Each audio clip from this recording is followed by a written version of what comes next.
Hello and welcome to a special edition of the 4020 Rugby League podcast, because we're looking ahead to the brand new Women's Super League season, which gets underway this Sunday. We've got 5 guests for you from the competing clubs in the competition. We hear from York's Mary Tiplady, Wakefield's Emma Kershaw, St Helens Naomi WIlliams and Castleford's Jasmine Cudjoe. But first we start with the champions, the Challenge Cup winners. They won all but the League Leader Shield last year. It's so annoying, isn't it? It's the Leeds Rhinos, and joining me and Phil earlier in the week was Fran Goldthorp.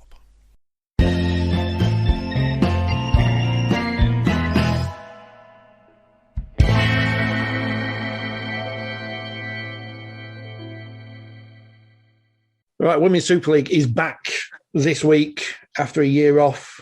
Fran Goldthorp joins us. They say, whoever they are, Fran, that you're only as good as your last game. Now, your last game was the grand final. That wasn't a bad one, was it?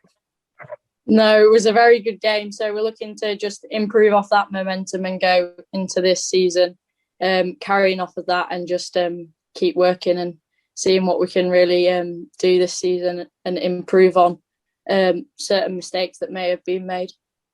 How was lockdown treated you? Obviously, it's been difficult for everyone, but how's life been for you? Obviously, it's really frustrating not being able to play, and not even being able to train is the issue as well. Just not being in and around like the girls and in and around training, and just it's been really difficult. So just like we've been on a lot of Zoom calls like this one, just making sure like little challenges are set. So we're still ticking over with things. So it's been quite difficult, but it's been nice to get back in after a long time. And I think it just makes it a lot more sweeter.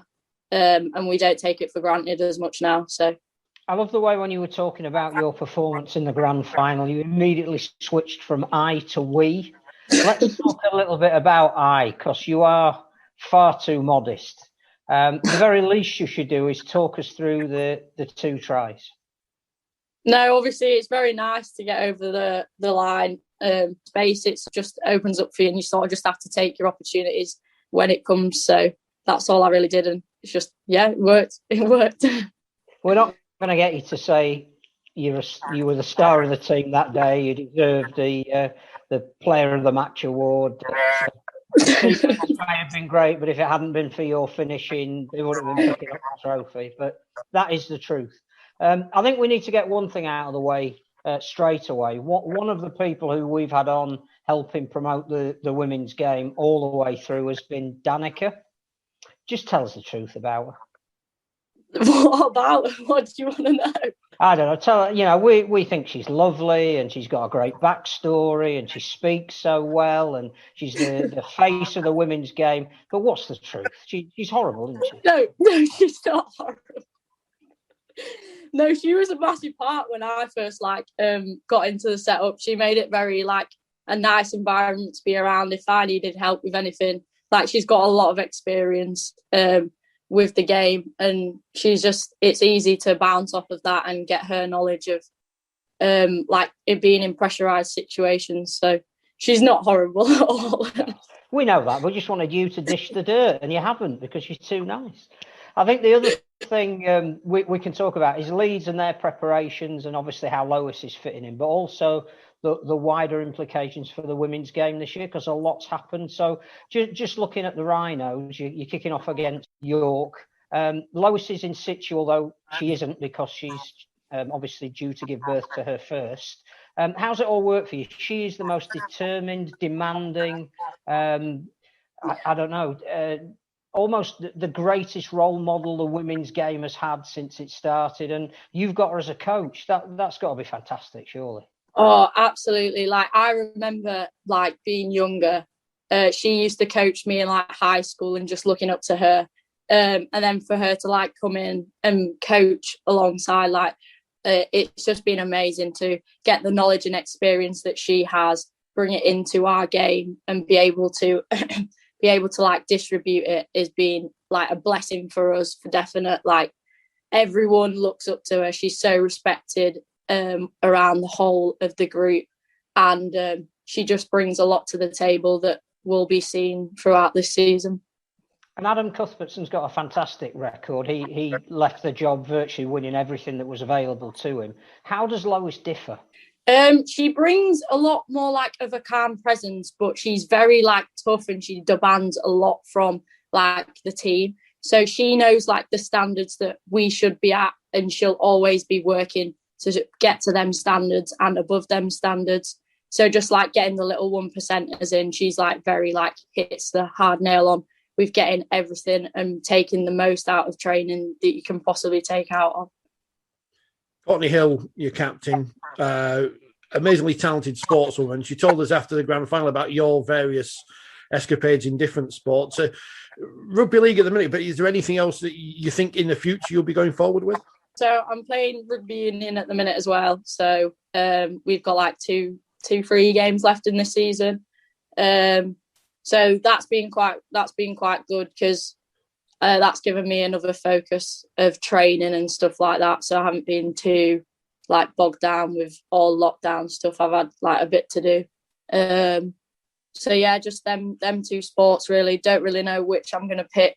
Haven't really been pressured into making a decision at my age. So it's like really helped, to be honest. Like both coaching groups have been quite supportive of allowing me to do as much as I can. So it's actually worked out quite well. It must be nice just to have options, mustn't it, going forward? Because obviously rugby league's in the women's game is a growing sport, as it is in rugby union, but rugby union with that higher profile at the moment. Yeah, exactly. I feel like rugby league is just going to carry on growing. The same with rugby union, and just being able to be on two platforms that are going to get the attention in like the near future. I just think it's very promising for the women's game, and just actually getting the exposure that it probably deserves. You wouldn't dream of trying to pressurise you, but it is league that you will be. No, it isn't. You must make the choice yourself. Just want to talk about the profile of league. I mean, it's stratospheric when you think where we were in 2018 when the Super League was announced. Looking at some of the things that are going to happen this year, clearly there's now a mid-season international against Wales. And that's leading into the Women's World Cup at the end of the year, which opens with a doubleheader at Headingley. How excited are you about that? How much do you want to force your way into it? Do you think we're going to see you running out facing the Amazonas?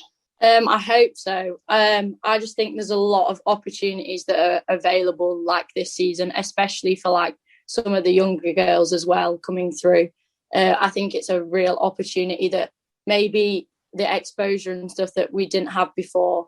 And it'll definitely push the women's game out there, especially with the World Cup being on our soil.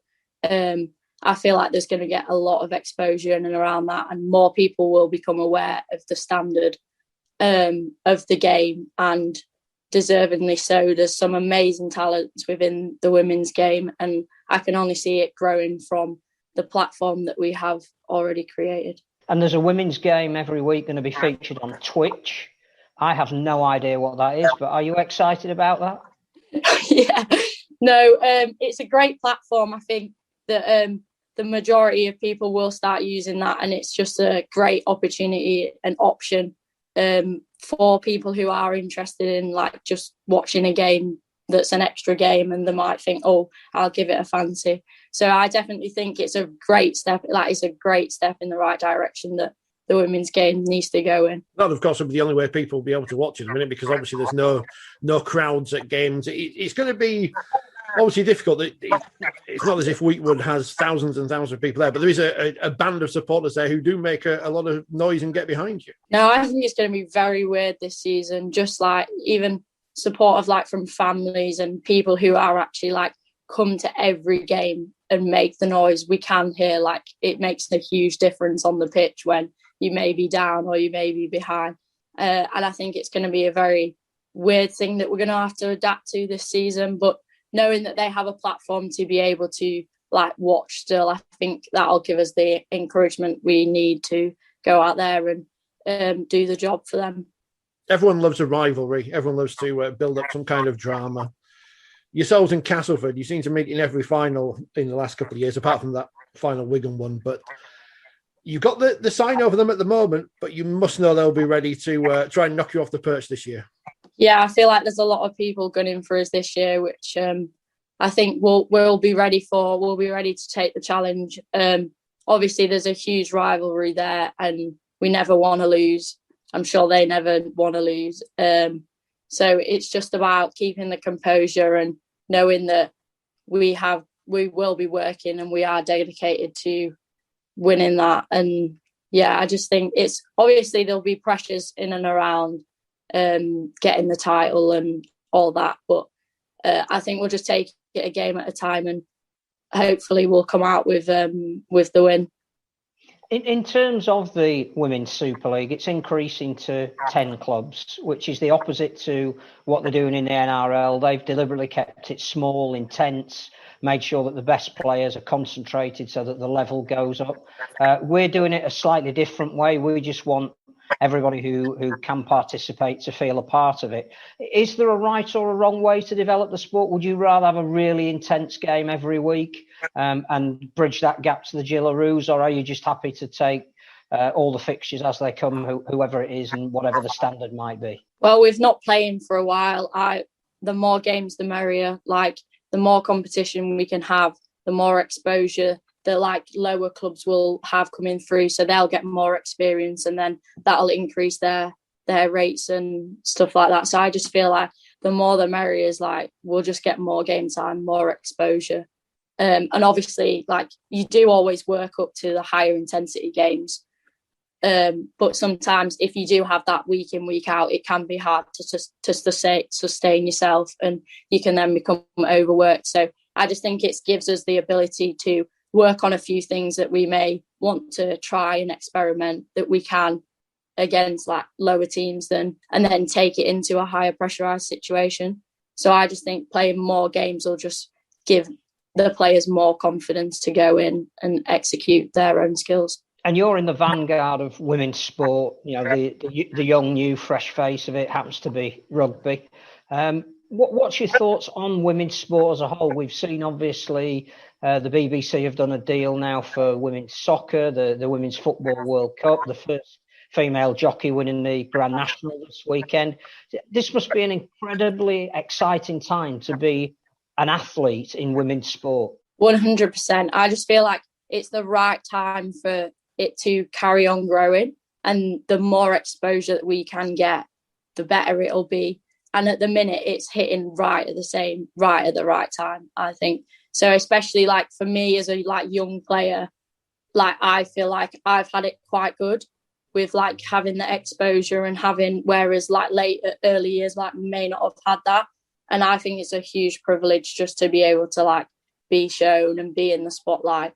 But it's just all credit, and you get this credit and recognitions that the women's game deserves. And hopefully it'll only grow from here. Who should we be looking out for then, players to keep an eye on in the Super League this season, either teammates of your own at Leeds or at other clubs? I think a lot of the young players within, so Kira, Caitlin will have a great season this season. Just some new girls that may have not been spotted. We've got a few 19s players coming in. And I reckon they could just make a huge difference in and around the game and helping it to grow and make sure that we've got younger players coming through.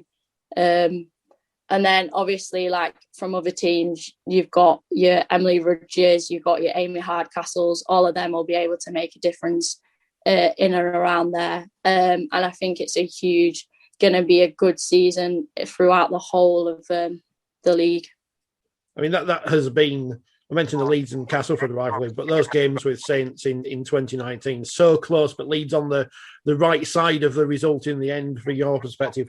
You must be looking forward to that kind of high-intensity, high-drama games in 2021. 100%. So we've got Saints probably the back end of the season, so that'll give us a proper opportunity to make sure that we are ready for that game. And I feel them, just the cast, the St. Helens, they're all going to be very close games. And I think either side could have the potential of taking it. So we're just going to make sure that we're ready.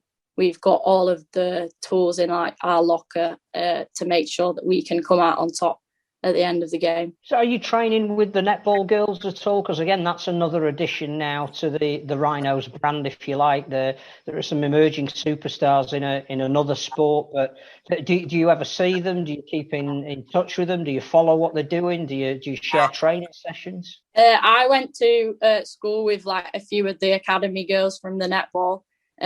So like I know the standard that they're doing, but we never like cross over like anything that they're doing. But they're making a huge impact on the netball stage, and I'm sure that they'll be able to break through coming through in that, because there is some talent coming through. So tell us a little bit about your own squad.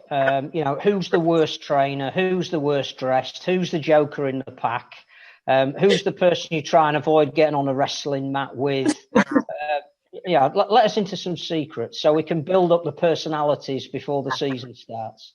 Well, Courtney's accent about everything that she does within training, I think that makes it 10 times funnier than it actually is. But no, who would I not get into a wrestling match with? Hannah Butcher. Hannah Butcher, definitely no. I'm staying well clear of that. No, I would definitely. She would wipe me out. She would. I don't want to cast aspersions, but if anybody was in the pub at 8 o'clock this morning, it possibly was Hannah. I'm not. No comment to that one. I'm joking. No, I would definitely not get on the wrong side of her. There's quite a few actually. Ellie Frayne, don't think I'd get on the wrong side of her. She looks quite like calm and everything, but if you got into a fight with her, I think she'd be able to take a few people as well. And characters, who makes you laugh the most? Who keeps the spirit up when you're doing the 54th sprint in training and you can't go any further? Shannon always seems to be like lifting the spirit for me, but that's probably because she just takes the mick out of me half the time.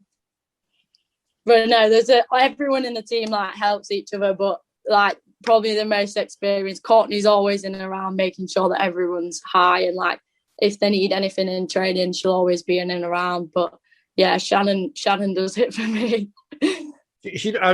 Obviously it comes across in the way she speaks on TV, but she does come across, Connie, as a real leader, and obviously that's not just on the field but off the field with you all as well. Yeah, I've had the pleasure of being teammate. She coached me for cricket. She's been like, she just gets a lot of people. She can handle a lot of personalities, and anyone that she'll ever come across, she can always seem to like motivate into like getting the best out of them. She always knows what to say. Don't get how she does it half the time, but yeah, she's a real asset to the squad. Phil knows you have to get scrum cap on and get her in the men's team because they've got no halfbacks at the minute. So just put her in disguise. No one will know. No one will know. No. The grand finals obviously it was supposed to be at Headingley a couple of years ago, but obviously had to move because of England reasons.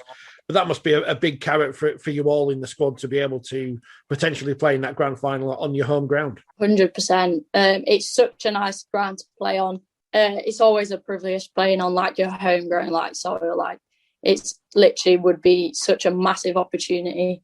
Obviously watching a lot of my role models play on that pitch, so just being able to have that there and the opportunity for it to be there, that would be massive opportunities. Do you think we're going to see more double headers with the men's game, that once venues are open to fans a little bit more, and we're all hopeful that it'll be sort of towards the end of June and capacities can go up a little bit? Is the way ahead not just for the women's game but for the sport as a whole to promote this together? Because I actually think that the women's game can drive the men's in many respects. 100%. I feel like there's such a wide market that you could go into with the women's game that hasn't properly been explored yet. And I just feel like as soon as someone can take control of that and make it into something, you'll be able to get a lot more people coming into the game and being able to like just grow it even more.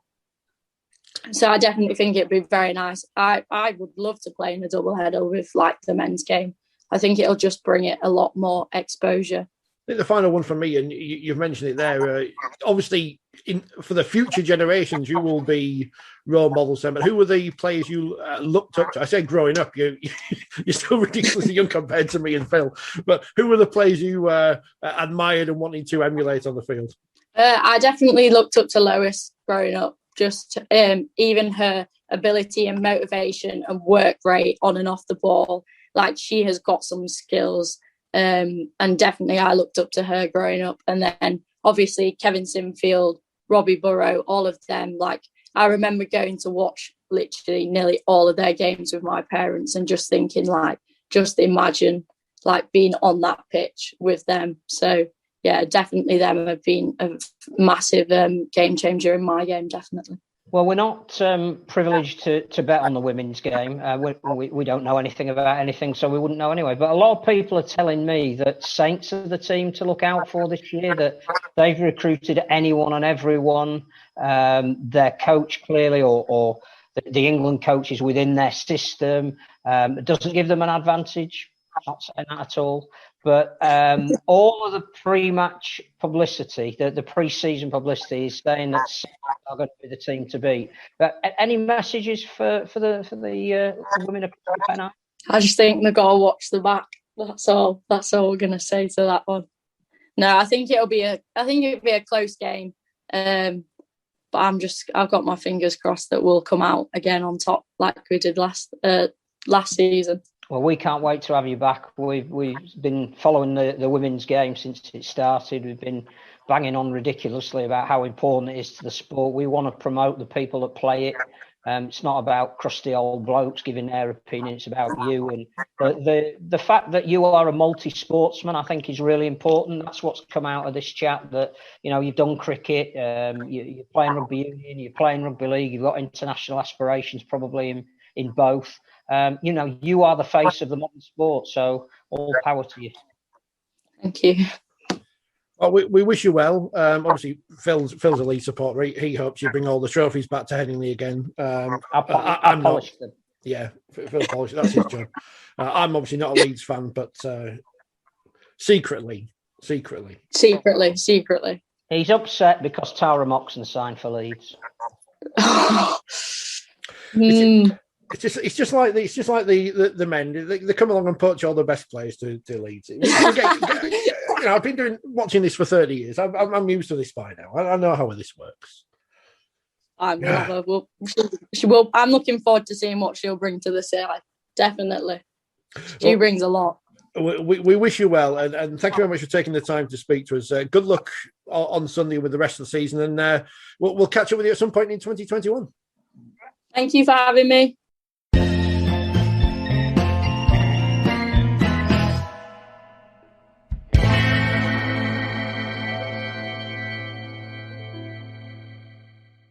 Jasmine, thank you very much for joining us. It's been a while. How excited are you to get back on the field and play actual rugby league again? Yeah, really excited. I was just saying that it's been a long 18 months since we all last played a proper game, so I think everyone's raring to go for Sunday. Any aches and pains, any worries ahead of the first match? No, not really. There was a few injuries, like myself. I'm not able to play, but we just have a full squad. There's just a couple of niggles, but nothing major. As you say, then you've got an injury. How has pre-season been for you, preparing for the new season? So I haven't been able to train myself through injury, but the girls have all been training hard, smashing all the conditioning and going through all the moves and sets, and they've been doing really well. So the big question we've got to ask you is, clearly you've had a change at the top of the coaching ranks.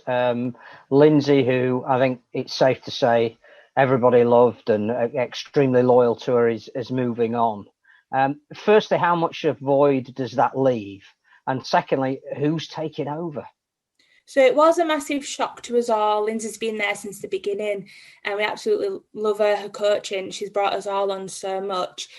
But we're still doing really well. We've got Maz and Kirsty coaching us, and they do an amazing job, and we respect them so much. They're just doing really good.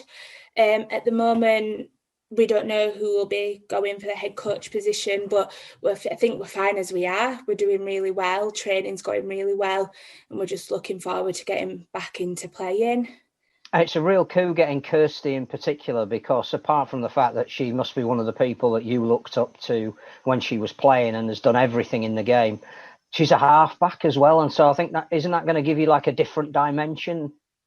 Yeah, well, she's got the knowledge. She knows the women's game at the top level.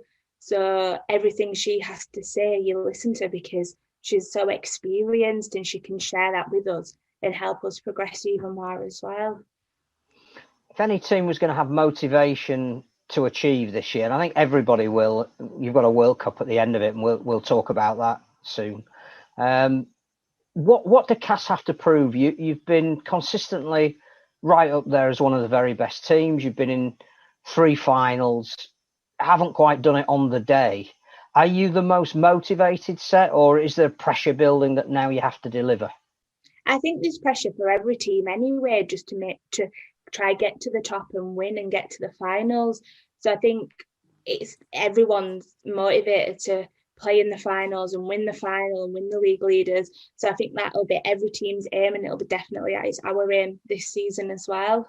Some great battles over the years with Leeds, but first up for Cass this weekend is a real local derby against Featherstone Rovers, and that must be one that the team are really looking forward to. Yeah, definitely. I think we'd be looking forward to playing any team. It's been that long at the moment.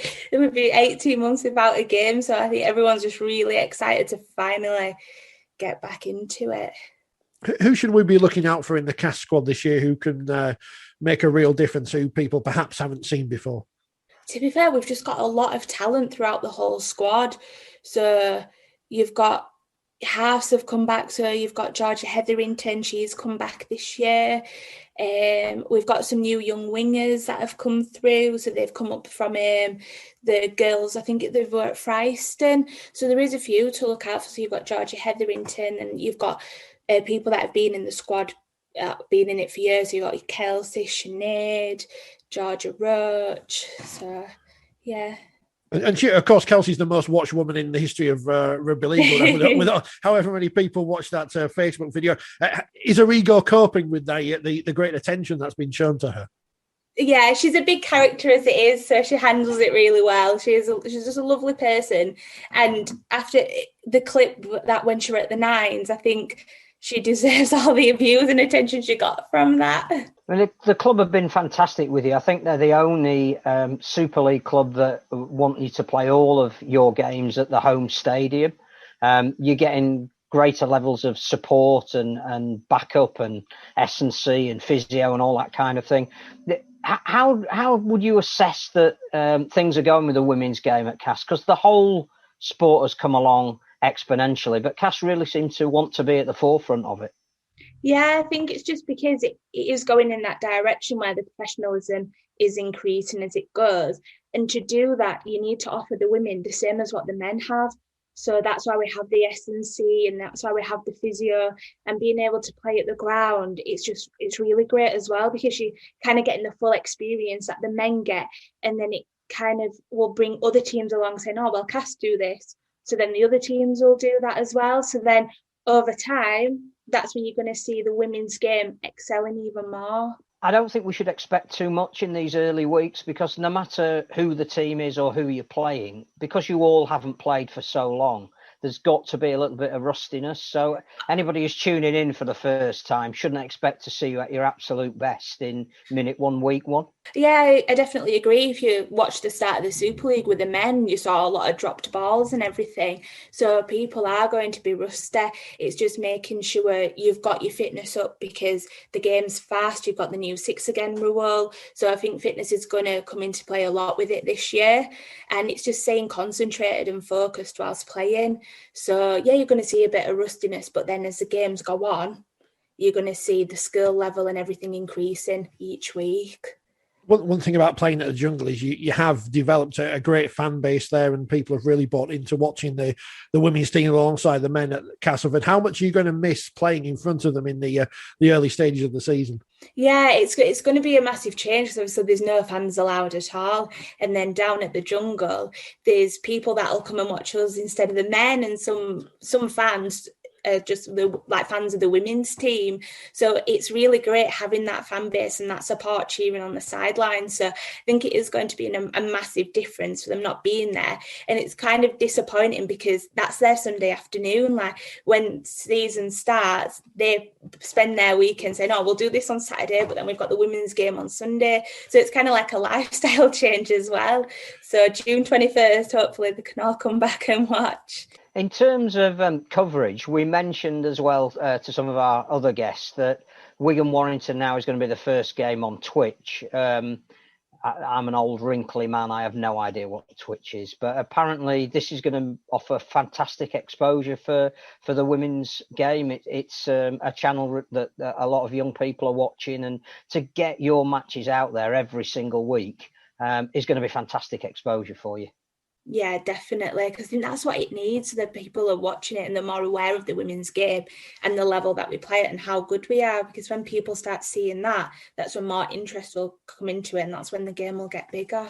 So I think it is really good that a game is on Twitch each week, so it's really good. And to do that, we've got to build up personalities like yourself. Who else should we look out for in the cast team? Who are the ones that perhaps we haven't heard of yet that we should be getting to know and looking out for? So you've got Emma Lumley. She's one of our forwards. You've got Lucy Eastwood. She's one of the other halves. I could probably name all the teams. I feel like you've just got your main faces. I think it's a lot that comes from the England squad, because obviously they're at that level, but then it's looking into each team deeper and to see like, oh, well, she's really talented and she's got a really big character. So it's delving into each team and actually, like you say, getting to know the players so then they can become big characters to then promote rugby even more. And you mentioned England, and obviously that's the incentive at the end of the year for those of us who will be watching, and hopefully your good self and many others who will be playing.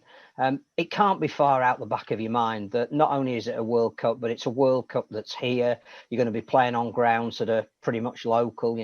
I would imagine you're making plans yourself to run out of Headingley just up the road for the opening fixtures. Is everybody talking about it? Are you all excited? Is it a real major boost for the game as well? Yeah, it really is. I think it pushes you so much, especially in training, because you're trying to be as fit as you can be, as like the top of your level, basically. So I think everyone's so excited, and like you say, it's on home soil, so it's one of the biggest World Cups for us that it can be. So I think everyone's just really pushing themselves and so motivated, and we're all motivating each other, because your goal is, when I first started playing, my goal was always to play for England. So you just need to keep pushing, and hopefully we'll all be there to get that shirt. The World Cup kicking off at Headingley for the women, and the grand final will end the season there this year. Having got so close to Leeds in the past couple of seasons in the Challenge Cup and the grand final, it must be a big target to be able to go to their home in the grand final and finally lift that big piece of silverware. Yeah, definitely, because it is disheartening getting to the finals and then obviously not winning. But we all know what we need to work on now. We've looked back through game footage. We know what went wrong. We know what we did right. And it's just building from that and making sure we don't make the same mistakes again. That League Leaders Shield win, what was that feeling like, lifting the shield in front of the home fans last year, 2019 now? No, it was an amazing feeling to know. I wasn't there for the beginning of the season, but to know the girls had worked so hard at the beginning, and then I joined halfway and was able to still win each game. I think we'd lost one game that season. So to then at the end, I think it was a Tuesday night or something, to lift that trophy up. It was so good, because we had all the fans there cheering. It was quite a big turnout as well for a Tuesday night. So it was just a very amazing, overwhelming feeling. I mean, as you say, it's been a great few years. Cass have come from nowhere to lift the League Leaders Shield, get to a pair of Challenge Cup finals, a grand final last year. I guess the hope is that having a year out of rugby, that the momentum for Castleford and the sport in general hasn't come to an end. Yeah, exactly. And I think you can see you can see on social media when we've been allowed to train, all the teams have been training, they've still been focused. Like teams have been doing all the Zoom trainings to make sure we're keeping morale up, the team is still together and doing as much as we can with COVID. Because I think if you did drop off that, it wouldn't be the same coming back. So to get back straight into it with the same intensity, it's really good. And I think it won't affect us playing as much as it would have done if we did like drop off. You mentioned you've studied the game footage of where you went wrong in those bigger games at the end of the season. It's clearly not talent because, as you say, you went through the season very close to being unbeaten, putting some astonishing displays. What is it in those big games that you think you need to do in those major moments when games are turned that you haven't done so far? I think it's just realising when something's potentially going wrong and rectifying it straight away. And we've got to make sure we're like mentally you're focused and you're still playing. It's not a 60-minute game and you might be winning and then you drop off. You need to make sure you're still pushing and putting 100% in until that final whistle's blown. So it's making sure you're doing everything right and that you've done in training and not forgetting the plan and everyone doing what you've all trained to do. From the outside looking in, obviously we don't have access to game plans or that kind of thing. Can you be over emotional? Because it seemed to me in a couple of those games, particularly maybe the grand final last year, that it needed a couple of cool heads just at those minutes when the game seemed to be slipping away and there was no lack of passion, but it wasn't structured enough. Is that part of it, or is that fair? I wouldn't say it was passion because we're all so passionate to play. I think there were a few instances where things might have gone wrong and it's just lifting our heads up from that and carrying on and basically forgetting what's happened. It's happened, accept it and move on. So I think that's what we need to do, and we've all spoke about it and we know what we need to do. So it's just making sure we are doing what we've been told and what the plan is. And to do that, you need leaders out there, people who will direct the team around, and invariably it's your hooker or your halfbacks.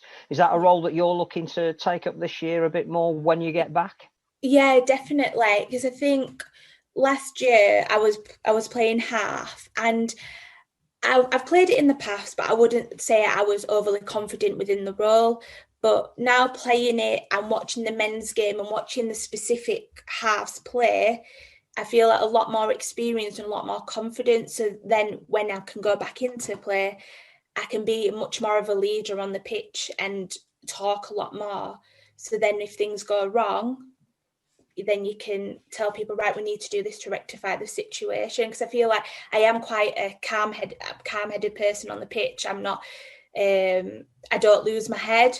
So I can be there if things are going wrong, just to calm everyone down and get back into playing and doing what we need to do. A mediator, that's what everyone needs. Who would be, you say, would be the players that you've taken things from? Who would be your influences on the field? I wouldn't know whether influences, but I feel like I learn a lot from my coaches. So Lindsay, definitely. Cal, who was one of the coaches at Cass a couple of years ago as well. And then from being in the England squad, I've learned a lot listening to Craig, just because obviously they know the game and they know what they want from their players. So I do take on board what they tell me, and I can feel like that's helped me progress so much more already. I mean, we're coming towards a big season for sport because people have been without able to go to stadiums for a long time. What would you say to people who've never seen a Women's Super League game before to get them into the stadiums and enjoy themselves? Well, I tell them they're missing out if they've never seen it before. I think as soon as people hear about women's rugby, they want to see it already. So with the job I work in, it's a lot of engineers out on the field that I speak to on a day-to-day basis. And when they hear about me playing rugby, they're so shocked. And then they want to hear more. And then some of the engineers, they've even watched games when they've been on Sky. And it's just, I think, just hearing it it makes people want to watch, knowing how far it's come along and thinking, oh, there's a Women's Super League. Oh, you play at the stadium, and oh, there's a World Cup and you're playing in England. It's like, oh, we're going to come watch. So I think it's just hearing it. People want to come and watch it anyway. When can we expect you back? Because you mentioned you're recovering from an injury. We're obviously looking forward to seeing you back out there. Hopefully, as you say, getting in contention for that England shirt. What time scale have we got on seeing you?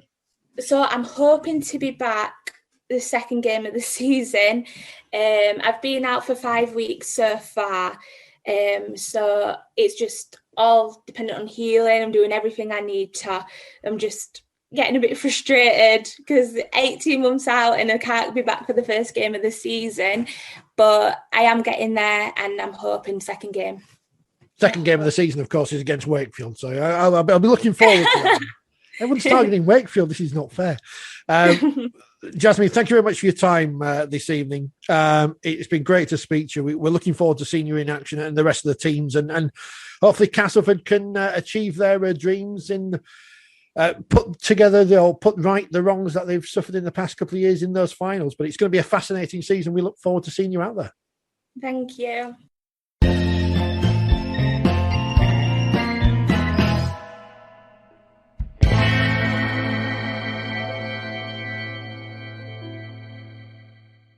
We're now joined because we're almost going through the whole of the Women's Super League, club by club. And it's St Helens now. We're heading across the Pennines, Phil. People say we don't talk to people across the Pennines, but here's proof we do. Because St Helens and England international Naomi WIlliams joins us now on 4020 TV. Naomi, how are you as the season approaches? I'm good. It's been long awaited, but it's finally just around the corner. So, yeah, how much are you excited for Sunday and the first game in 18 months or whatever ridiculous number of dates it is? So excited to go through 3 pre-seasons and not play a game has been disgusting. It's been awful. So very excited. Yeah, what was 2020 like? Because for us in the real world, we just had to go in and out of lockdown or whatever. But you were preparing for a season which never got underway. Yeah, I think we actually went into a full lockdown when we was due to play our first game. So we was fully prepared. We had our shirt numbers. We'd done a shirt presentation. And then it was like, no. It was like, oh, you're joking me. So then obviously it went into lockdown. We couldn't do anything. We was just doing Zooms over the internet like this. And we had obviously Emily, one of our Saints girls. She was leading it. She was our Zoom coordinator. And then it was like, right, you can have a season again. And then obviously building up to it went into another pre-season. And then it was like, no. Right, okay. And then obviously, thankfully being with the England, the EPU setup, we got to go obviously and train up there. So that made it a lot easier just getting out and being able to pass a ball with people. Obviously still social distance, but at least you were seeing people. So plenty of passes over 2 meters then. The long passes are going to be a big feature of Women's Super League this year. Yeah, my passing has improved vastly. From the beginning of the first one, I could pass this far and now we're up to 2 meters. So, yeah. Everyone we've spoken to previewing the season is saying that you are the favourites, that your recruitment has been fantastic. It's been mainly players of international pedigree. You've got the bulk of the England behind-the-scenes staff with you as well. They're, like you are, preparing for the end of the year, which we'll talk a little bit more about. Is it a justified tag, and does it weigh heavily on you? I think it's definitely justified because we do have the quality across the board through all 30 players. So no matter what 13 players take that field at any one time, there's quality from straight across the park. So I think it is justified. I just think we need to back that up. Obviously, the last season that we did play, we fell short of it in 2 semi-finals by a very close score. So we have a bit of we've got a target and we want to reach all 3 and win all 3. And if we don't, it's not good enough for us this season. So we're quietly building and quietly getting there. So, and apart from bringing in some new personnel, what is the missing ingredient? Because as you say, not only were you so close last year, but you were playing some absolutely fantastic rugby and just fell down in those tiny, detailed moments when games are won and lost. Can you cure that? Yeah, I think in the 2019 season, I think mentally we wasn't fully there, whereas this season we've mentally we've reached that point. We know what we need to do. We know how to overcome it. It was just those, I think it was the last 10 minutes of both of those games, obviously. In the semi-final of the grand final, I think it was, we attempted a drop kick and obviously they raced all the way down. So it's just those little finer details that we needed to work on. And I think we've definitely worked on them, obviously, within the last 18 months. So I can't see us falling too short this time. It's the bogey word, because we've just been speaking to Castleford and now we're speaking to St Helens, and the team that we have to mention is Leeds. They just seem to have that little edge. And is it just mental? Because obviously you're all talented squads, you're all talented players. Is it just that mental edge they had in 2019? I think as well, they do the basic stuff very, very well. And they have a very good leader that leads them round the park. Obviously, Courtney Hill, who won the Woman of Steel. So it's very infuriating to lose by so close. Every player knows the role and every player plays out that role, and they just do the basic stuff so well. And it's so annoying. But they're very good. Don't get me wrong, they're a very good team. But it's just very infuriating. No, they annoy me intensely. Do Leeds? You're not the only one. You've got a very talented squad there, as you say, and you've added to that with Amy Hardcastle. What is she? But she's one of the best players in the world. The Aussies have nominated her. So what does she bring to the St Helens side that was already super talented? I think she just brings a wealth of experience in with her. Obviously, she's been in clinical games, obviously playing for England. And she's got that mentality, that do or die mentality, and you see it at training. At training, she runs just as hard as she'd run at you in a game. So, absolutely, the talent is phenomenal from Amy herself. It's frightening, and you're kind of in awe of what she does at sometimes, because you're like, whoa, wait a minute. So I think she's brought experience, but also just a whole persona and the attitude that she comes with. Obviously she's driving from Halifax every training session, do you know what I mean? Because she's very committed to the club, which is what you need in players. Obviously if a player turns up and they're not committed, then you know they're not going to make the cut really. And she's nothing but committed and wants to win. Because she's come from Bradford, that have obviously sadly in the past couple of years fell just below. So obviously she's come to win. And the fixture computer has thrown you Bradford first up, so it's almost a perfect game for her. Straight in there, baptism of fire against her old teammates. Yeah, I think that'll put a bit more fire in her belly to show, I've got type things to do it to your old team, maybe. Yeah, I think she'll go a little bit harder than what she usually does. And one player you've lost who never actually pulled the shirt on is Gemma Walsh, and clearly she was going to be a major part again of driving you around the field. Is that unexpected? Is it a blow? How far had she got to becoming an integral part of the team? It's always a blow, obviously, when you lose players. When you lose a player of her quality, then obviously it's a massive one. Obviously, the name speaks for itself in Women's Rugby League, really. She's done everything. It's just a shame. Obviously, she got a few niggles in training. Obviously, going through 3 pre-seasons, it's quite a toll on her body. And it's just a couple of niggles that she just couldn't shake, really. So it was the right time for her. I do feel she could have been a massive part of the team. Even just at training, obviously, her knowledge of the game helped us as well. So obviously, if you ran something, she was like, "Oh, try it this way. This will be a little bit better." So the knowledge was fantastic, and obviously, she's left something with us at Saints without even pulling a shirt on, and I think that speaks for itself. Nothing to do with the fact that she couldn't bear to switch from Wigan and pull on that jersey and look herself in the mirror. I hope not. Obviously, I'm actually a massive diehard Saints fan anyway. So for her to, I remember it was Saints versus Wigan on one of the games, and I was like, I can't look at you. I know who you're going to be cheering for, and I can't do it, mate. So just don't, not now. In terms of this season, we're all very excited that it's kicking off this weekend, but there's this big thing on the horizon that presumably is dominating you as a group when you get together. Presumably it's fueling competition for places, not just in the competition, but in your own dressing room. And that's to impress enough to be part of a World Cup. Yeah, obviously we're very fortunate at Saints. I think we've 9 or 10 in the EPU squad. So obviously everybody's driving for a shirt. And obviously if you don't play for your club, you're not going to be seen to be picked for your country. So obviously at Saints as well. Obviously Craig actually works for Saints as well. So for him to be kind of over your shoulder and watching, you can't even have a little break at your own club training because you know he's definitely watching. In terms of centres in other clubs, who do you see as your rivals for a Great Britain shirt this year, or is it too early to say yet? I think it's too early to say, but obviously just at Saints alone, there's obviously myself and 2 other quality centres. So it'll just be a fight just at Saints alone. So really you've got to try and concentrate on nailing down that centre spot at Saints, and hopefully you reap the rewards. We're talking about how big the women's game can be. And I guess that derby atmosphere between Saints and Wigan, if you could harness some of the men's game into the women's game, that would be a great spectacle to draw people in. Yeah. So one of the greatest feelings I've ever had playing for the women's game, we played Wigan in the quarterfinals of the Cup. Obviously, the previous year, they'd beat us every time we played them. They beat us 3 times.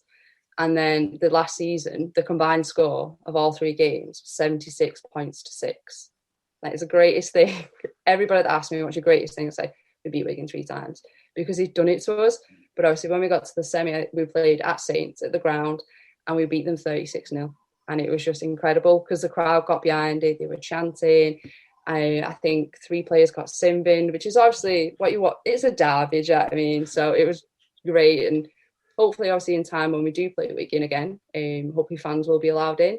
So if you met Wigan in the grand final at Headingley in October, who's going to be the one who puts up the drop goal that hits the post for you to run in and score the winning try? Oh, we won't need a drop goal to win. Come on. Confidence. We like this. We like this confidence. So what's it like having somebody like Jodie Cunningham as your skipper as well? Because she is one of the icons of the game at the moment. Jodie's a talent in herself, really. To have her as captain and a leader, it brings the whole team because she strives and plays at a certain standard, so it makes everybody else look and go, I need to also be playing at that standard. She's also very level-headed, so that's always a positive to have her as your captain. And now she's a TV star, and even now she's not going around with a big head. Now she's on the telly. No, you can't get away from her. I go to Saints training, she's there. I go to England training, she's there. I turn on my telly, she's there. I feel like she's living with me. I may as well put her in my pocket and take her everywhere. I can't get rid of her. No, but to be fair, she's great. She's getting the women's game out there. And she's doing a really good job at it as well, so that's always better. And I guess, the Saints men are known for playing with a certain style, and I guess the women play with that entertaining style as well. It's a whole club ethos. The aim is to obviously win, but you do want to entertain as well because you want to draw the crowds into the women's game. And hopefully with the way the women's game's going, it'll be just as big as the men's, hopefully in like 5-10 years' time. Obviously, we're just setting a platform for those girls coming through in the next generation, really. You mentioned you've got a squad of 30 as well. Presumably that's an indication that there's a huge amount of interest in the area to get involved in the women's game. Have you got some academy players coming through that we should be looking out for this year?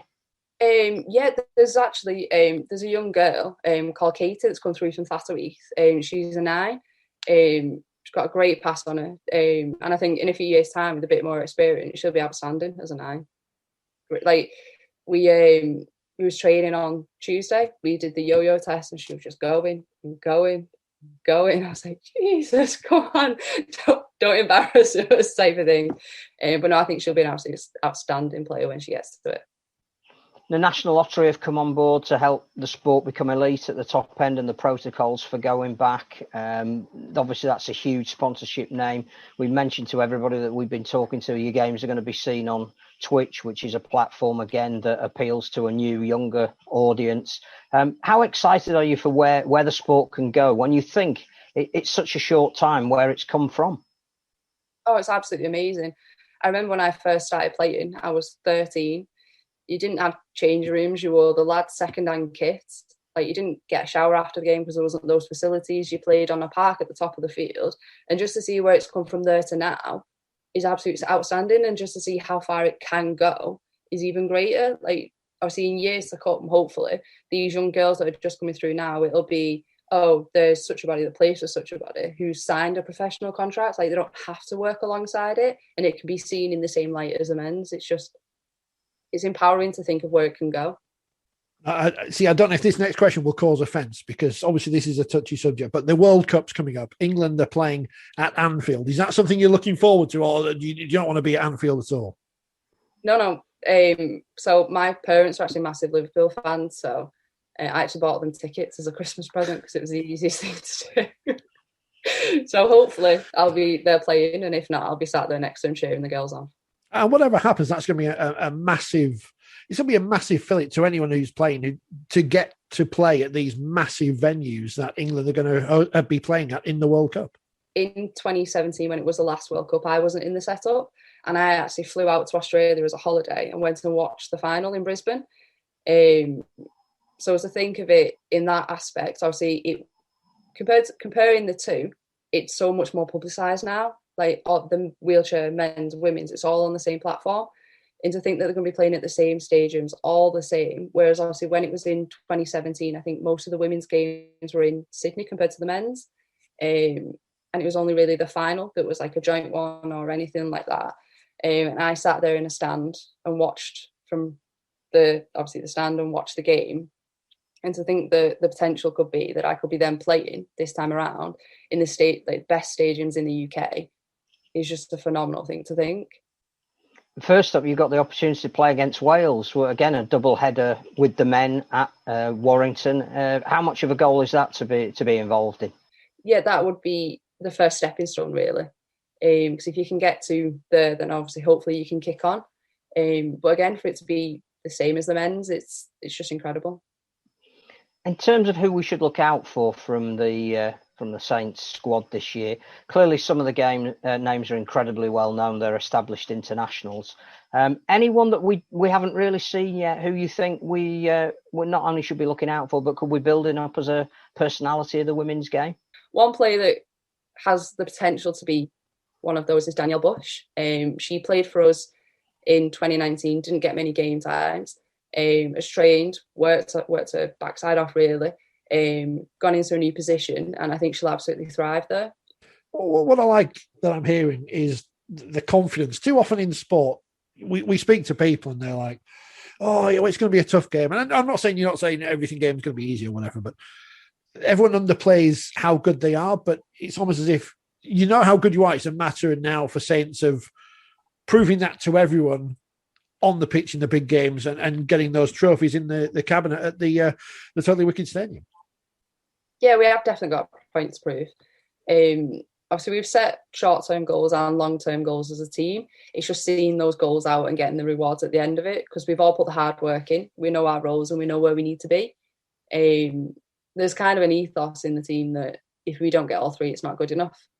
And I think that's where we are, and I think it's a standard that we've set ourselves. I think it's good to have that standard, because if you don't have a high standard, you're never going to go to it. So it's all three or none. That's where we're at. And the league's been expanded, a couple of new teams in this year. That is going to mean, just because of the different levels of experience, that there may be a couple of blowout scores between sides like yourselves and perhaps those that are still finding their feet at this level. I'm not sure we should ever apologise for that. Isn't that part of the growing process? And every other sport's been through it. So people have just got to stick by whatever the results are and enjoy what you're going to be serving up this year. Yeah, definitely. I think obviously the new teams that have come in could also shock other teams. They've got the potential. If you look at the squads that they've released, I do think they've got the potential to shock teams. I think obviously there will be blowouts. It's the entertainment of it, really. Obviously, sometimes 78-0 is just as entertaining as a 6-4, really, because it's showing different aspects of it. Obviously, it's showing many tries or a really good defence. And I think those teams will learn from it, and it's the only way they're going to grow in the game. Final one from me. What would be your message to the Saints fans who haven't been to watch a women's game before, when we're all allowed back in stadiums to get down and see? What would you say to them that they will definitely see when they come watch the Saints women in action? You'll see an absolutely incredible game. Whoever we play against, you'll see a great game of rugby. You'd expect to see just as good of a talent as if you was watching a men's game. And what are your hopes for the season? We've spoken about getting a place with England for the World Cup, but have you set yourself any other personal goals?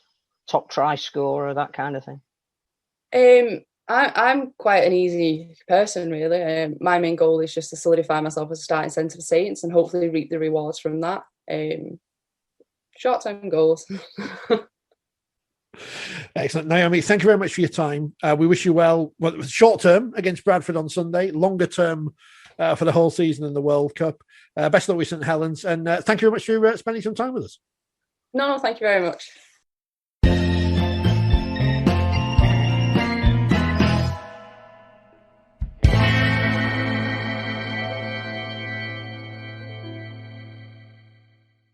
Okay, we continue our trip around the Women's Super League ahead of the new season starting this weekend. Although it isn't starting for Wakefield, they've got a week off, and we're joined by Emma Kershaw from the club. Emma, welcome along. How excited are you to get back playing eventually, although not this weekend? Insanely. I couldn't play for a while before lockdown because I had an injury. But I think we're all just waiting to get back into it and start playing again. How's pre-season been going ahead? Obviously with different restrictions on what you can do as well these days. Yeah. Pre-season's always going to be hard because it's the most pressuring point of your training. But it's been probably one of the best things I could have done for myself. We've all just been getting fitter and we're prepping for game day, and just it's going really well for us. I think it was about over a year ago now. I was invited down to the gym to see how you were getting on ahead of the season, which obviously didn't happen. You also put in a lot of work in for that fitness. Is that something that has been key for what you think you need to do for this year? Yeah.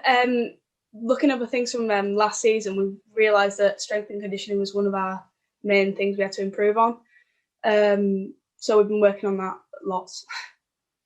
How did you get into the sport? Because again, we're keen to make personalities out of those that play it. So we'd like to know a bit more about you and your background. Okay. Well, I've grown up with 4 brothers, and being the only girl, my brother plays for Wakefield. My brother is the winger for Wakey, Lee Kershaw, and he started playing his games, and I started watching him. And there's little photos of me being like a child, just holding a rugby ball and running up and down pitch. And then in year 6, I started union up at Building Rugby Club. And I've played there for the last 5-6 years. This is only my 2nd season of league. And yeah. It must be great having a professional in the family. How much support is he giving you, both in terms of preparation and moral support behind the scenes? Well, we never used to get on, but he's envious of your hair. That's why. yeah, they're all bald. He's whenever he goes on for a run, he says, "Emma, do you want to come on?" I'm like, sometimes I'll say yeah, but other times I'm thinking, have you seen how fast you are? All my family are really supportive with rugby. He don't really like speaking about rugby too much because it's basically his life. But he's really supportive. And with the greatest will in the world, there's 2 divisions within women's rugby league at the moment, and that's not to the detriment of anybody. That's just the way it is. What are the realistic expectations of Wakefield this year? Well, we didn't have the best season last season, so we just have to, even if we're in the middle of a game and we're all like blowing, we have to just keep driving, keep going, and there's nothing that we can not do if you don't think you can. There's obviously a lot of young talent coming through the squad at Wakefield, but you've got some old heads in there. Well, I don't want to say old heads because I'll upset them. But no, don't say that. No. Well, we'll edit that bit out. You didn't say that. I said that. I've got this program here from 2006, and I won't reveal the captain's age, but it gives everyone a nickname, and it says next to Danny Swain, your captain, when she was a younger player coming through at Bradford, they nicknamed her the Whinger. Is she still whinging after training? I had no idea. It's in black and white. I can prove it. It does say there. Look. Oh, that's amazing. No, if anything, Danny's the one that tells us to shut up and get on with it. What is she like as your captain? Because obviously she's got plenty of experience, and she must be great to have around the club. Oh, she's one of the most confident players I know. She's a massive impact on the team. We see her as someone who's you can speak to all the time, but at the same time, she's also someone you have to listen to and take be obedient to her.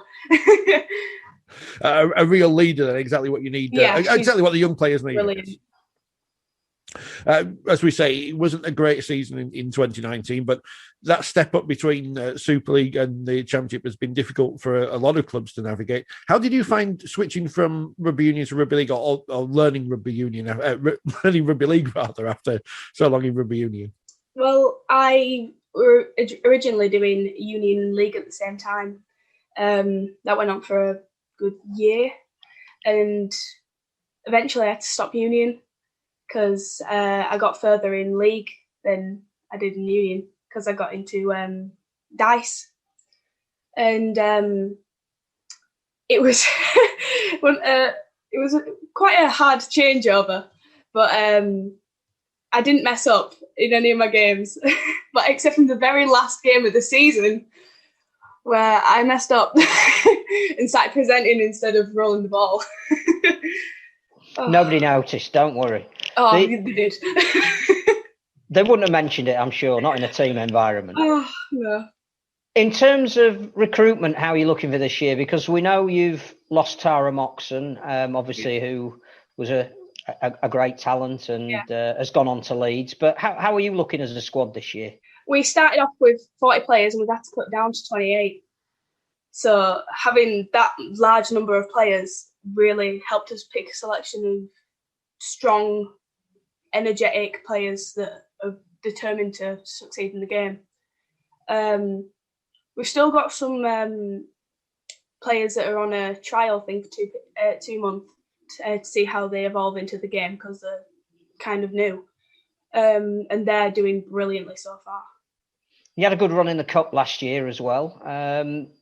Hopeful that you can maybe upset some of the so-called bigger teams, more experienced teams this year? Yeah, from Union, I've played with a few girls from the other teams, and I know how determined they are and how strong they are, and I know we're just working to just beat them, basically. Who would you say among your teammates, the ones that people should be looking out for to impress them? New ones coming up? Yeah. There's Abby, and she's got... she looks quite small, but she's got the legs of a bull. And then one of the people on the 2-month trial is Dani Jarrett. As she's learning more about the game, she's coming on miles. I used to play with her on 16s, and she's improved so much. You're, I guess, one of the first players to come off this pathway that has been developed in the last few years of having actual academies now and having a genuine pathway from junior level into the senior Super League, I guess, now. How have you found that? And I guess that's something that's got to be a great thing for players of the future.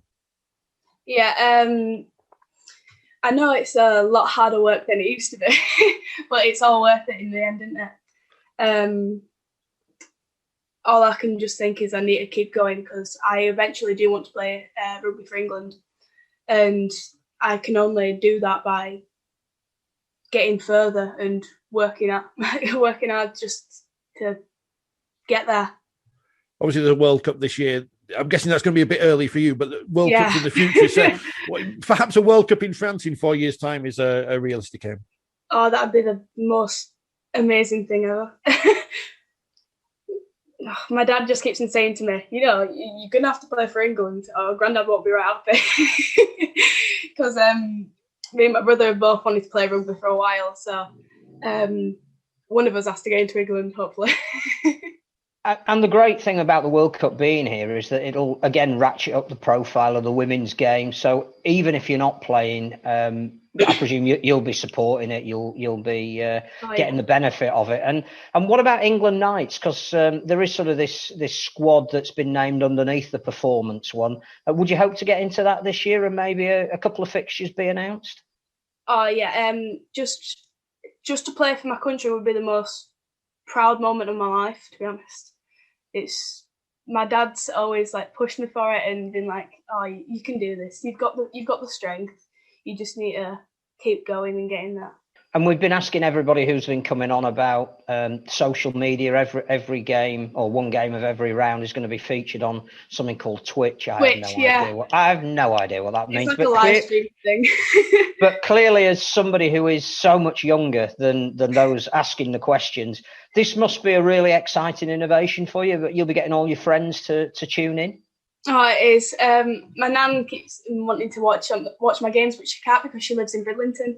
So now it'll give her a chance to watch my games, and it's just a great opportunity for women's sport because it's getting more coverage. Phil doesn't know we've got a Twitch channel. We don't use it, but we have got one. I need to do more on it.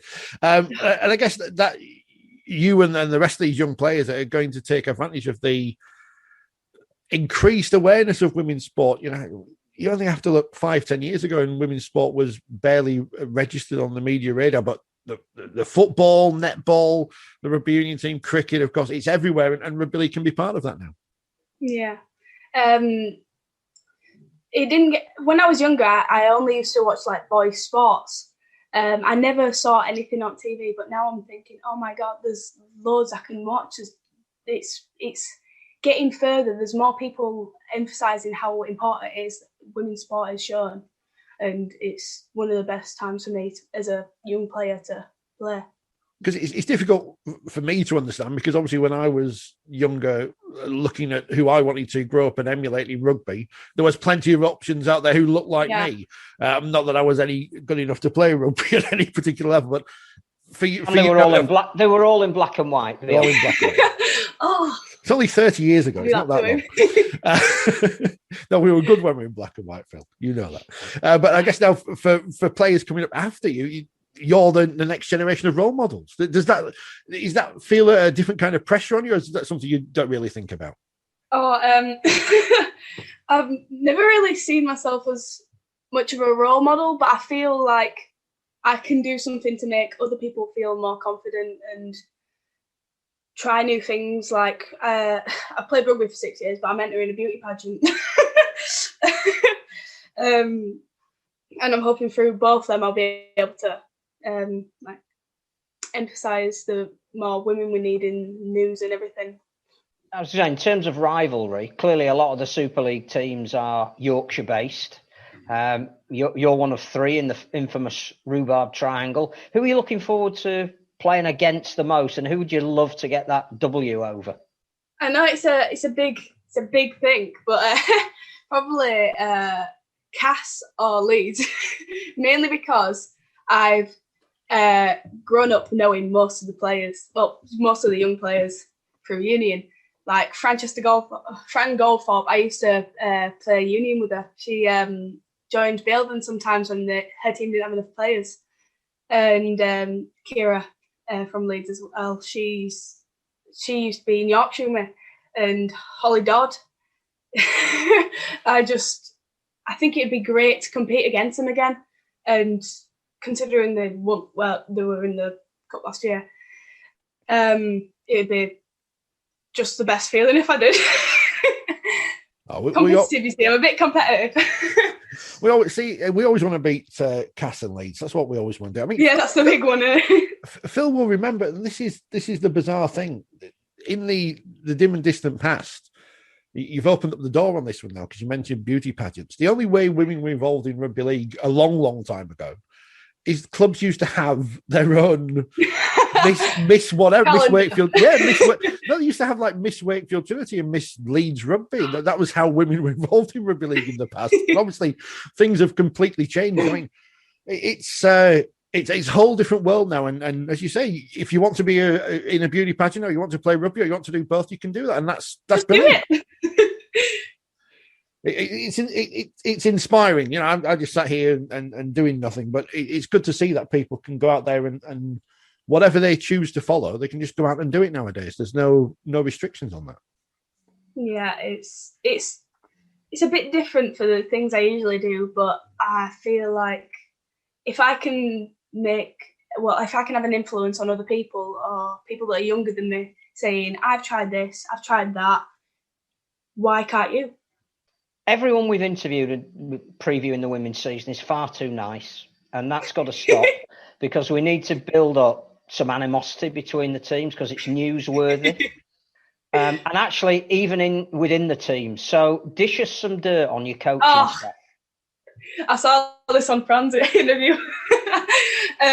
She never fell for it, though. I know. Can't think of it. They're all too nice. No, I can't think of it. They're all too nice. We need more. We need more. If we're going to make personalities out of you all, Stacey's still nuts. So is Danny and Lisa. That's all I can think. Lisa's the queen of TikTok. She's never off there, is she? Oh, I love it. She used to send it to group chat whilst we were in the first lockdown, and it was brilliant. She used to send us videos. I mean, is she as nuts as on the picture she appears to be on TikTok? I remember watching my first Wakefield game, and Lisa fully smacked into someone, and I was like, okay. And I was absolutely in awe of how strong she is. Oh, I love Lisa. She's so nice. I guess you have to say that, otherwise she'll smack you in training. Oh no, yeah. Get in the wrestling room, I think is the phrase that you meant. In terms of club support, again, we've seen that Castleford are wanting their women to play all their home games at the Menderhose Jungle. The main final's going to be at Headingley this year.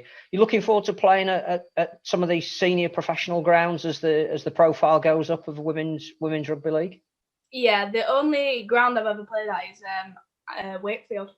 Except from in uni, and I think going to these new places and seeing different what's it called, atmospheres for different sports, different clubs is just going to be a pretty good experience. Final one from me, Emma. Challenge Cup, as Phil's mentioned, you've got York in the first round. That'll be the first game of the season in a week's time. How ready are the side for that? And obviously a big rival side at the bottom end of the table from a couple of years ago. We're so ready to play that I think we're just gonna smash through them. That's the main thing that's going through my head. I know we have to, and it's a big ask for over a year not playing rugby and going into a game, but it's going to be hard work, and we know it's going to be hard work, but we're doing all the strength and conditioning that's going to make us be fit enough and strong enough to play the game for as long as we can. And hopefully we've got it in the bag. And they're going to be the same as well, aren't they? Because again, they're coming off a year off, although they will have played this week. Is that an advantage, the fact that they've got a game against Leeds this week? Is that an advantage that they're going to come in off the back of actually feeling those hits, or the fact that you've got an extra week? Advantage.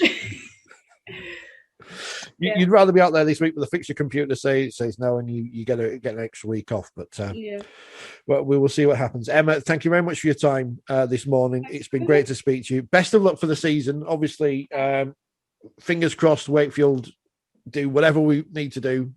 I'll be at some of the games, hopefully, when we're allowed. Best of luck for the season and for the future. And hopefully we'll see you at the World Cup in France in 4 years' time. Hopefully. We might even speak to you before then. Possibly. Good luck. And look forward to feeling like you've been hit by a bus a week on Monday. Oh, more than one bus.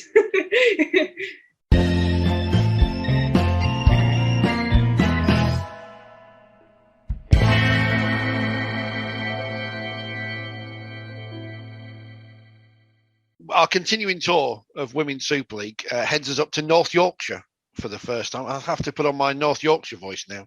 And we're joined by Yorkshire Tonight's ladies, Mary Tiplady. Mary, thanks for joining us. How ready are you for the new season starting this weekend? I can't wait. I think none of us can, to be honest. I think it's been so long, and everyone's just so eager to get back on that pitch, and really, really looking forward to it. How's pre-season going? We were speaking to Naomi WIlliams early in the week from St Helens. They had 3 pre-seasons in a sense because of last year being cancelled. How much training have you done ahead of this year? Yeah, I think it's been tough. Obviously with everything that's gone on, but we've continued throughout through doing Zoom sessions online, and then obviously when we were able to get back on the pitch, that was fantastic as well, and back in the gym. So we've continued, we've never stopped, which has been really, really good, because I think the girls need that, and I think we all needed to continue to be able to be in this position for when we are playing again. Yeah, as much as everyone loves Zoom, how good was it to get back on the training pitch with the rest of the team? Yeah, it was brilliant. It was just to kind of have that ball back in your hands and your boots back on, and being able to, I think, have that sense of community back as well.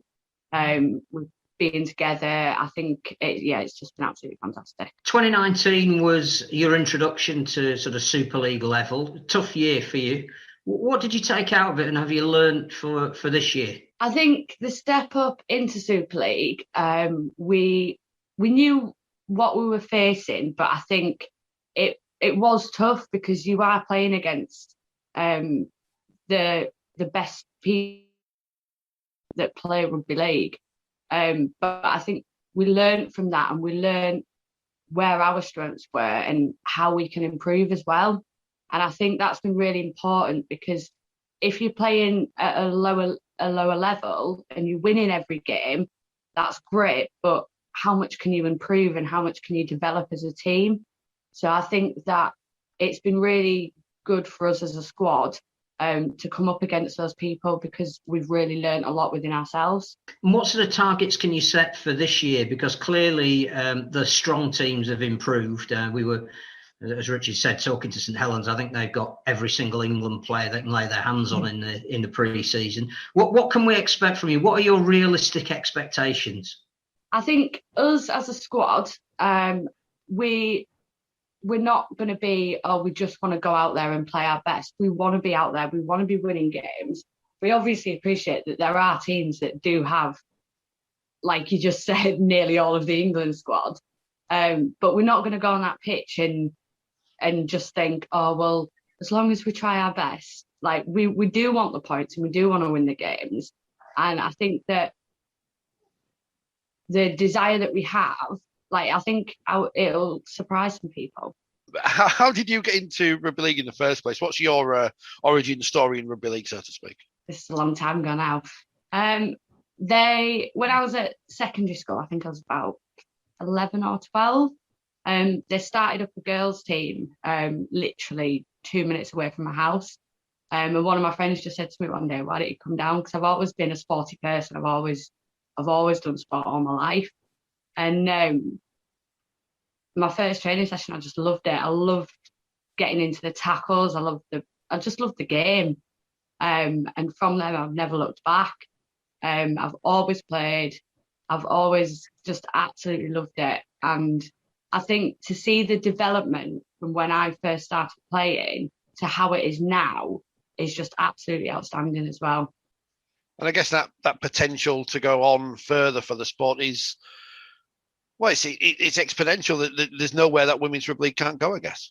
Well, yeah, exactly. And I think that the way that it's being shown in the media as well, I think there's a lot more presence with the women's game and the girls than there ever has been before. So I think that moving forward with the girls' pathway coming through, I think that's also really important.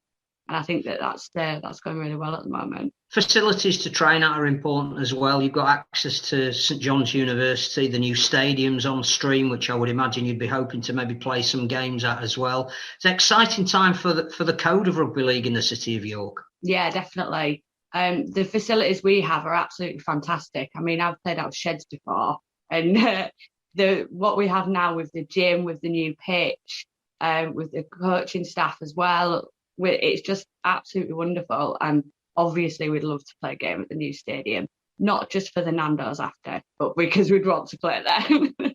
Well, if you can't get them to sponsor your team, there's something wrong. I think the other thing is that a lot of teams are reporting increased recruitment and a lot more interest and development teams now under their Super League team. And I think York's been at the forefront of that as well. You seem to have had a lot of interest of women and girls wanting to come and play. Yeah, definitely. We've recruited probably the best we've ever done this year. We've had so many people come across, whether it's people that have played union before or that have come across from another team. And we've also got people coming through the pathway as well, which is fantastic to see, because it just means that they've got that drive that they want to continue. And I think when you're developing and you're young, to come into a team that is playing in Super League can be quite daunting.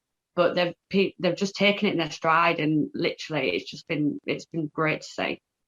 As you mentioned, York had that experience of getting promoted, playing at a higher level in the 2019 season.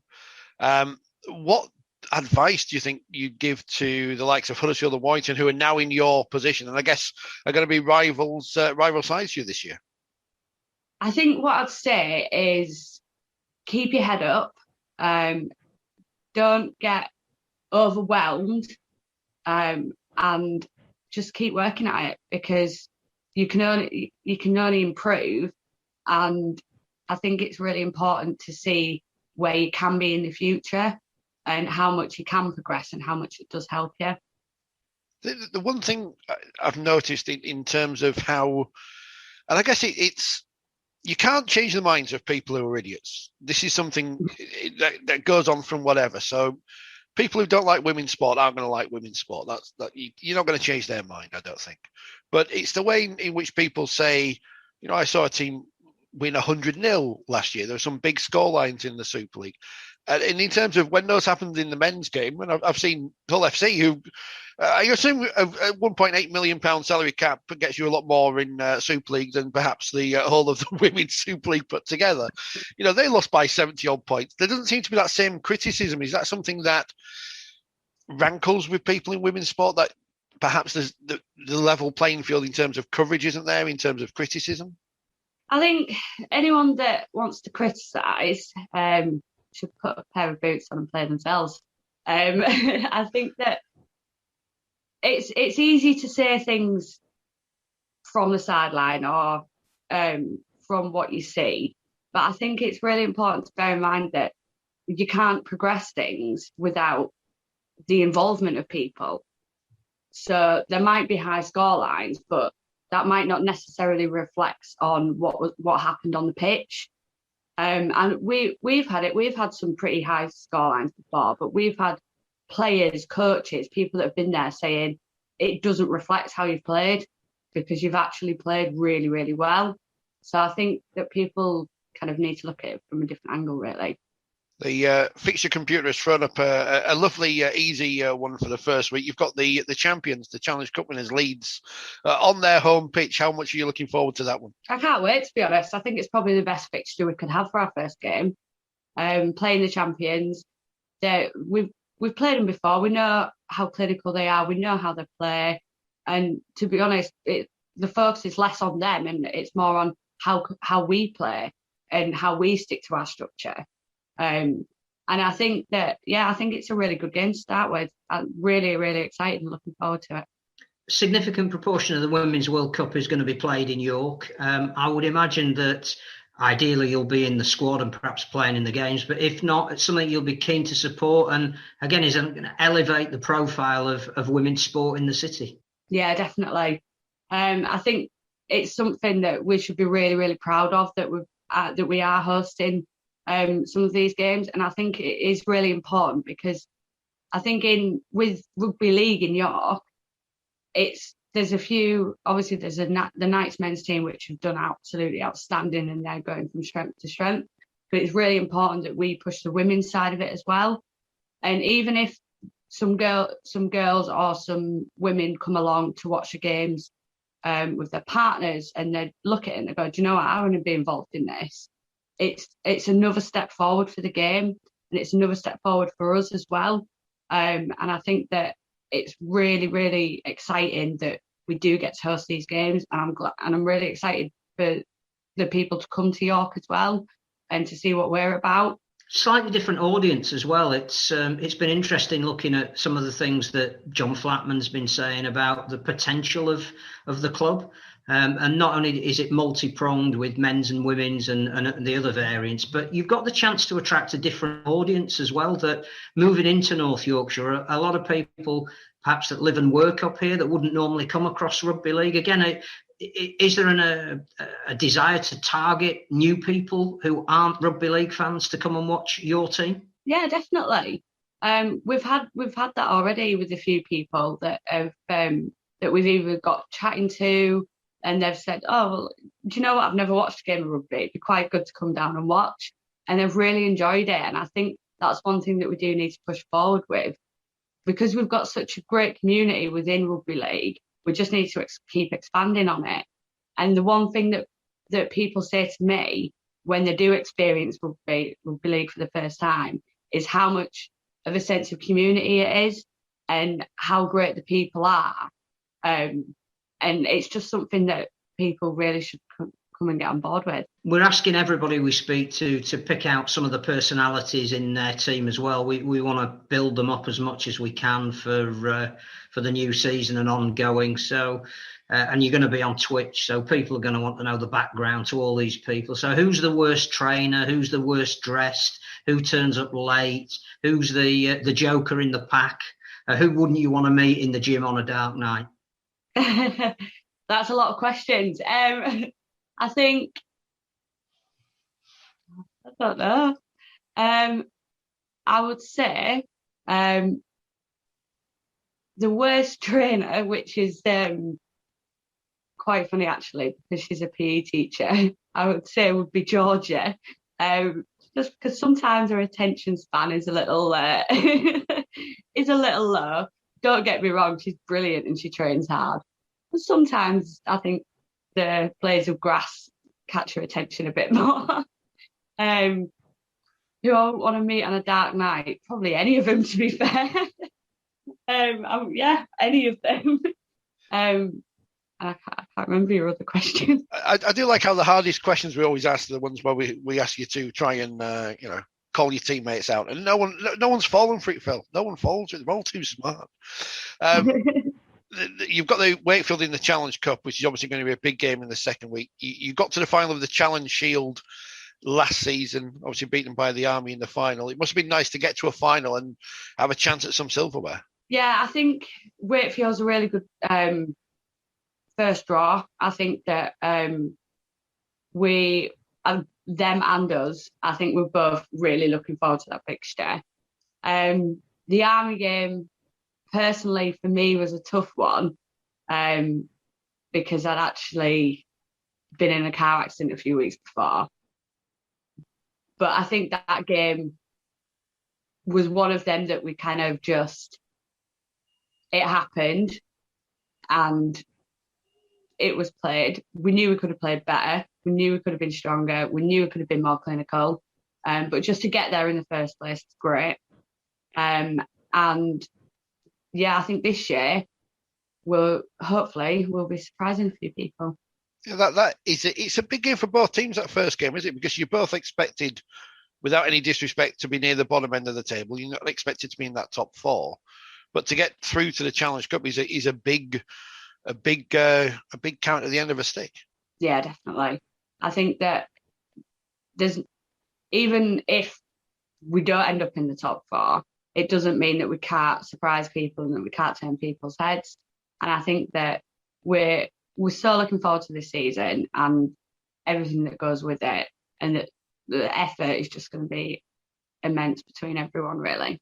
You mentioned as well that the coaching staff have been superb. I don't think we give enough credit or promotion to them. So tell us about who inspires you when you get in there after a hard day of normal work and gets the best out of you.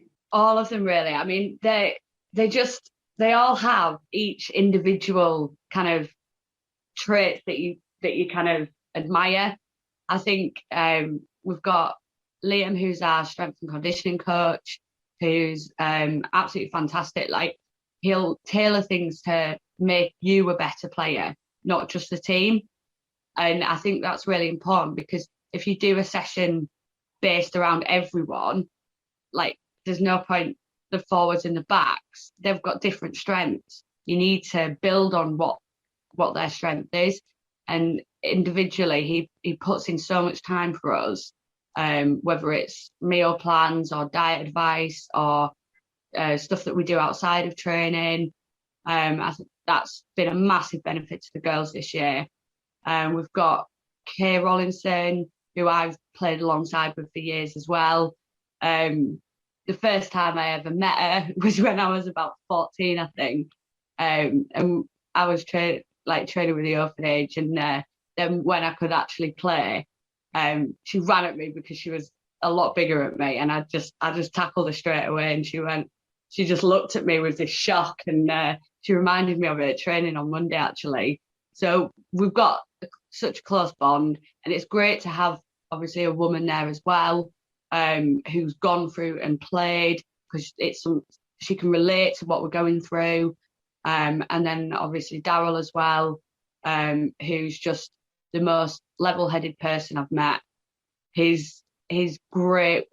It's hard being a male coach with a women's team. I've seen it for years and years. But he's just got that professionalism that we need. He makes us kind of bring out the best in ourselves and each other. He's got such a sense of community within the group. So all of them, they're just absolutely fantastic. And now you've got Adam Cuthbertson playing for the men's team. He knows a little bit about women's teams winning finals. Will you be sneaking up to him in training and going, give us a piece of advice? You know, I wish I could at the moment, but we've never even seen each other because of, obviously, with COVID. But I think in the future, it's definitely be a little bit of elbow nudging, trying to get a little bit of advice there as well, definitely. I was going to ask about coaching, as it's been mentioned.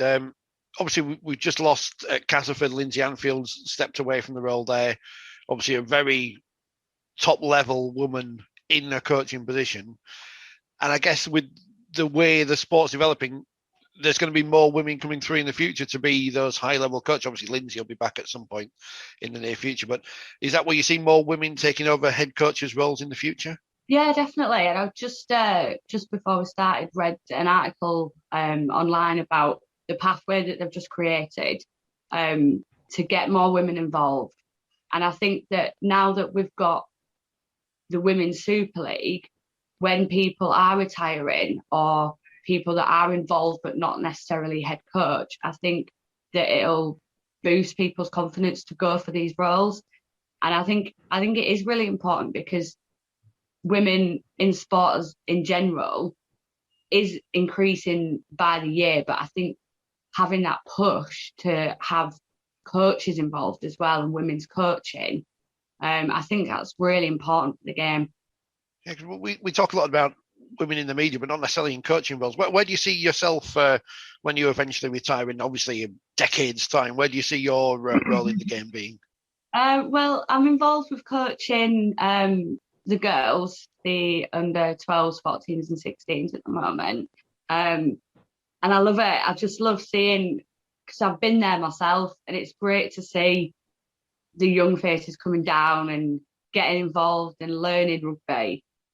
And personally, I'm quite, I wouldn't say bossy, but, well, I would say bossy, person in general. And I think it's something that comes, coaching is something that comes quite naturally. So it is something definitely that I want to do in the future. I think it's forthright, the word. We'll go with that one. Talking of role models and people that you can aspire to, you know, Claire Balding is the president of the Rugby Football League for this year and next. She passionately said that she wants to promote the women's game as part of what she's going to be doing. How important is that to have somebody right at the very top of the game in administration to further your cause? Huge. It's massively important. I think to have someone at that level that is so passionate and that is involved and really wanting to progress the women's game, I think that is needed, because I think that sometimes there can be a hype about something and then it can just disappear, but you need them people with that passion at that level to be able to continue it and to grow it. I think that's key, isn't it?